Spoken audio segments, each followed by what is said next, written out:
Inter TV Serra Mar. Toda a região serrana no ar.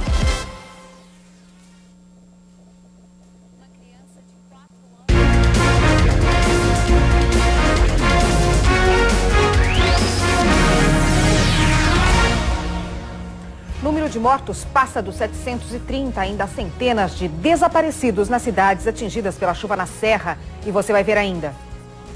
Loteamento das vítimas da enchente de 2007 também é atingido por queda de barreiras. Indústrias de Nova Friburgo amargam prejuízos. Ministra de Direitos Humanos visita a região serrana para conferir situação de crianças órfãs. Agora no RJ Inter TV, segunda edição.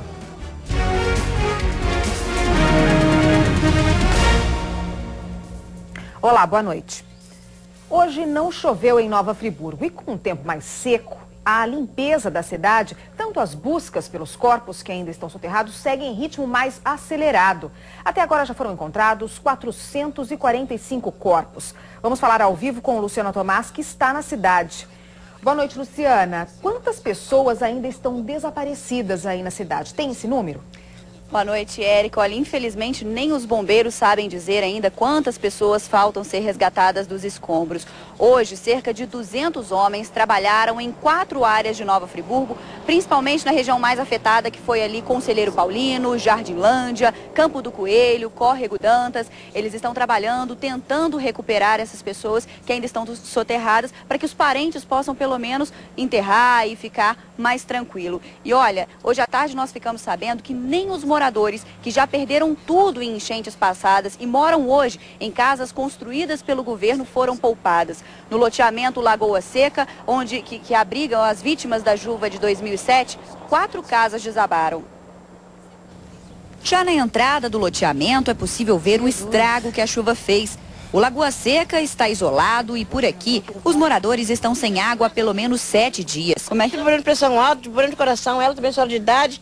Eu estou desde quarta-feira sem descer esse morro aqui, eu não consigo descer esse morro. O loteamento foi construído para atender as vítimas da chuva em 2007. Mais de 500 pessoas moram por aqui. As últimas casas foram entregues há pelo menos 6 meses. Aqui a gente chegou na parte mais alta do loteamento e dá para ver, olha. Pelo menos 4 casas populares foram carregadas pela avalanche de terra que desceu aqui. Você estava aqui na noite que choveu? Como é que foi isso daí? Desceu nossa barreira aqui, de madrugada. Nós saímos correndo de dentro de casa, com medo, tava todo mundo em pânico aqui em cima, que estava caindo nas casas, caímos em casa. Nós saímos correndo, fomos para a casa do vizinho.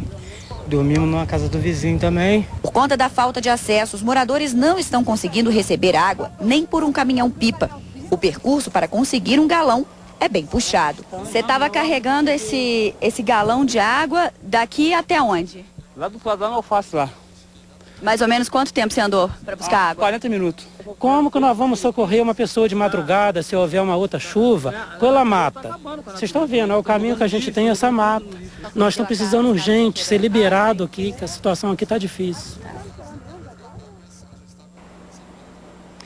Nós tentamos fazer contato durante a tarde toda com o coordenador da Defesa Civil, mas realmente o contato com ele está muito difícil. Ele continua em áreas isoladas, tentando ajudar tentando encontrar outras pessoas e chegar a áreas isoladas. Então nós não conseguimos falar com ele para saber sobre essa situação do loteamento Lagoa Seca. Agora, a chuva da semana passada também atingiu o setor metal-mecânica de Nova Friburgo, que é responsável por 25% da produção nacional. Os prejuízos passam de 100 milhões de reais.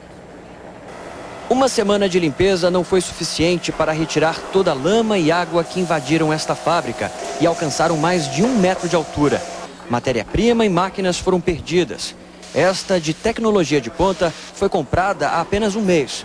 Prejuízo de 40 milhões de reais. A nossa área produtiva tem que tentar voltar o mais rápido possível ao normal, para a gente não poder perder clientes. A gente tinha um pedido de exportação para sair, acabou com o material todo. Mesmo nas fábricas que não foram atingidas, as consequências da chuva também atrapalham o processo de produção. Falhas no sistema de transporte público, interrupção no fornecimento de energia e até funcionários que viviam em áreas que foram destruídas pelas chuvas. Então, com difícil acesso por não ter ônibus, não ter condição, ter que vir um pedaço da fábrica a pé. Também a gente está com problema de comunicação. A gente não tem internet, a gente não tem telefone. O Polo Metal Mecânico de Nova Friburgo é responsável por 25% da produção nacional de fechaduras e cadeados. Gera pelo menos 12 milhões de reais de ICMS para o município, representando quase a metade do PIB industrial da cidade. O presidente do Sindimetal já estima perdas iniciais de 100 milhões de reais. Para Friburgo vai ser essencial a ajuda ao setor industrial. Nós devemos ter em Friburgo cerca de 15 mil empregos diretos nas indústrias, o que significa que talvez uns 40% da população vive em função da atividade econômica da indústria. Pois é, a expectativa dos empresários é que o tempo continue mais seco para que a limpeza das lojas continue acontecendo de forma mais acelerada. E aqui em Nova Friburgo, até agora, 353 pessoas já foram resgatadas sem vida pelo Corpo de Bombeiros. Voltamos com você, Érica. Obrigada, Luciana. Os números não param de subir, né? Equipes da Força Aérea Brasileira conseguiram resgatar hoje mais famílias que estavam em áreas isoladas em Teresópolis, mas muitas ainda se recusam a sair das casas.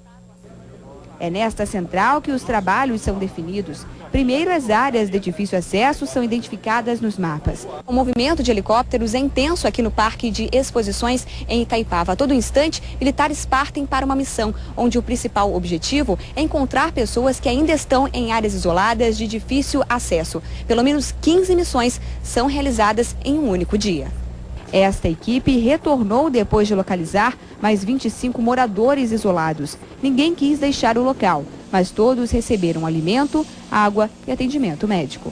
É uma área muito devastada, o Vale de Santa Rita, e lá ele só tem condição de sobrevivência se a aeronáutica levar mantimentos e água para ele. E eu tive que, com a minha equipe de médicos e o pessoal do Paraçar e meus enfermeiros, ir pela mata dentro, na área devastada, casa a casa, convencendo eles de se juntar a nós para fazer a vacinação, e isso foi feito.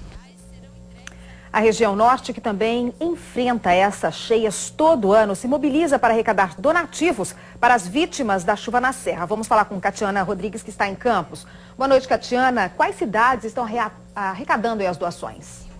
Boa noite, Érica. Boa noite a todos. A Defesa Civil de São João da Barra se prepara para ir a Teresópolis levar cerca de 3 toneladas de legumes e verduras e mais 1 tonelada de roupas. Sérgio Carvalho fez as imagens agora à tarde. O caminhão com os donativos deve sair por volta das 3 horas da manhã. Ou seja, quem está na cidade, é morador ou está curtindo férias, ainda tem tempo para doar.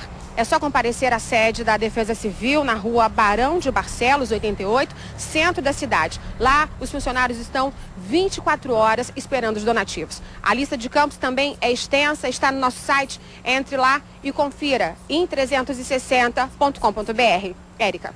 Obrigada, Catiana. E daqui a pouco, o prejuízo dos produtores de frango que não conseguem escoar a produção em São José do Vale do Rio Preto.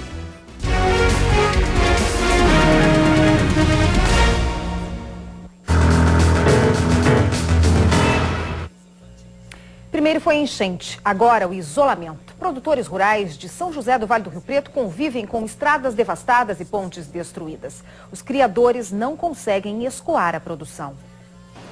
A principal estrada que liga São José do Vale do Rio Preto a Teresópolis acabou. Para seguir caminho até as granjas, só a pé ou de moto. Marcos é solidário e nos dá uma carona. Mas para chegar a grande parte das propriedades não há mais acesso. Dezenas de pontes caíram e as criações do outro lado do rio estão isoladas. Essa daqui foi a única maneira encontrada pelos produtores para escoar a produção de frango.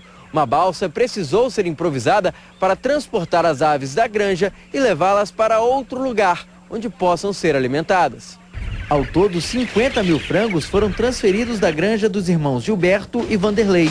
Mas 100 mil aves morreram na enchente.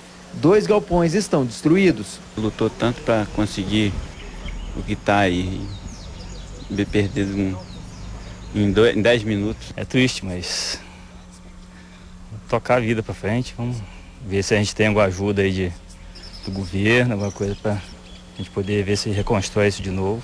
De acordo com a Secretaria de Agricultura de São José, 400 mil frangos morreram, o que corresponde a 10% da produção anual. Este abatedouro é um dos que foram inundados. O macho aí 3 dias sem abate, entendeu? deixando de abater aí 70, 80 mil aves por dia, nesse período que ficou parado aí. O prejuízo calculado na produção de frango do município foi de aproximadamente 50 milhões de reais. Foi a água contaminada, outras foram arrastadas, depois ainda a falta de alimentação. A ministra de Direitos Humanos visitou hoje locais onde estão abrigadas as famílias atingidas pelas chuvas da região serrana. Maria do Rosário veio ver de perto a situação das crianças. A visita da ministra começou em Teresópolis. A ideia é cadastrar menores órfãos no projeto Família Acolhedora, um programa emergencial do governo do estado de adoção provisória de crianças atingidas pelas chuvas na serra, até que se encontrem parentes das crianças e adolescentes. E daqui a pouco, polícia prende suspeito do assassinato do advogado e militar da reserva em São Pedro da Aldeia no início do mês.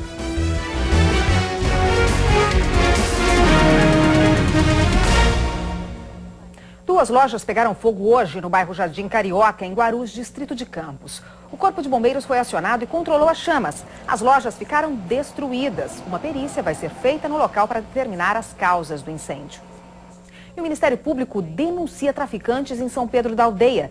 20 pessoas estão com a prisão preventiva decretada. A investigação foi feita pela Polícia Civil e desarticulou a quadrilha que atuava no Morro dos Milagres, em São Pedro da Aldeia. Em novembro do ano passado, 17 pessoas foram presas, entre elas Eduardo dos Santos Silva Neves, o Macaco-Aranha, chefe da quadrilha e encontrado no complexo do Alemão, na capital do estado, e um taxista que fazia o transporte da droga do Rio para São Pedro. A denúncia do MP acusa 20 pessoas de tráfico e associação ao tráfico.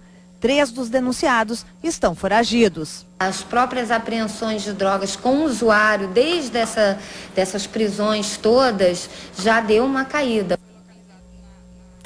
E estão presos em Araruama os 2 suspeitos de matar o advogado e militar da reserva, Luiz Cláudio de Marques Avancini. O crime foi no início do mês em São Pedro da Aldeia.